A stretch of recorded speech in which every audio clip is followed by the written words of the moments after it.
Hello friends, కూరగాయలు ఏమి లేనప్పుడు ఇలా ఫ్రైడ్ రైస్ చేసుకోండి, చాలా బాగుంటుంది. దీనికి కావాల్సినవి వాము ఫ్రైడ్ రైస్ అనమాట. ఇది ఎలా చేసుకోవాలి ఇప్పుడు చూద్దాం. ముందుగా ఒక 2 స్పూన్లు నూనె వేసుకుని అందులో 1/2 స్పూన్ వాము, 1 స్పూన్ ఆవాలు వేసుకుని చిట్పట్లు ఆడిన తర్వాత కరివేపాకు కూడా వేసేసుకోండి. కరివేపాకు కొంచెం వేగిన తర్వాత ఉల్లిపాయ ముక్కలు వేసుకోండి.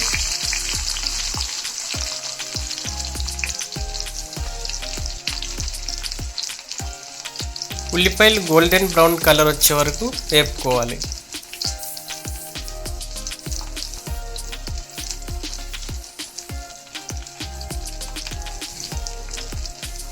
తర్వాత పచ్చిమిరపకాయ ముక్కలు కూడా వేసుకుని దోరగా వేయించుకోండి.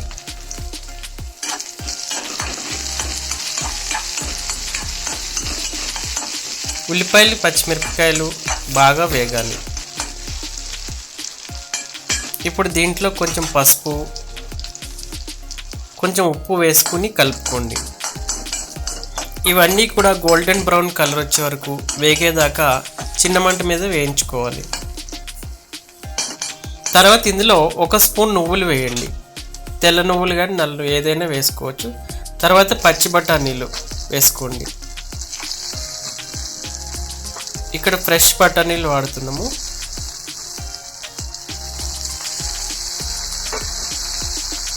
పచ్చి బఠానీలు వేసుకుంటే ఈ రైస్ చాలా కమ్మగా, తినడానికి చాలా బాగుంటుంది. ఇవన్నీ కలిపి బాగా దోరగా వేయిన తర్వాత ఇలా బ్రౌన్ కలర్ వచ్చేలా ఆనియన్స్, తర్వాత పొడి పొడిగా చేసుకున్న వండిన రైస్ని వేసేసుకోండి. మీకు ఎంత క్వాంటిటీ కావాలో దాన్ని బట్టి చేసుకుంటే సరిపోతుంది. ఈ రైస్ వేసుకుని 2 నిమిషాలు వేగించుకుని అందులో తగినంత ఉప్పు వేసేసుకోవాలి. మీ టేస్ట్కి తగిన ఉప్పు వేసి కలిపేసుకుని రైస్ని 2-3 నిమిషాలు ఇలా ఫ్రై చేస్తే రైస్ కొద్దిగా వేగి నోటికి రుచిగా తినడానికి చాలా బాగుంటుంది. చాలా సింపుల్గా ఇలా ఏమీ కూరగాయలు లేనప్పుడు ఈ రైస్ చేసుకోండి, చాలా కమ్మగా ఉంటుంది. ఇలా మామూలుగా దీంట్లో ఉల్లిపాయ ముక్కలు నంచుకుని తినేయచ్చు, లేదంటే ఉల్లిపాయ ముక్కలు నిమ్మరసం పిండుకోవచ్చు, లేదంటే పచ్చడితో కూడా తినొచ్చు. పెరుగు వేసుకుని తింటే ఇంకా చాలా కమ్మగా, చాలా రుచిగా ఉంటుంది. చూసారు కదా, ఎంతో సింపుల్గా రెడీ అయిపోయింది వాము నువ్వులతో చేసిన ఫ్రైడ్ రైస్.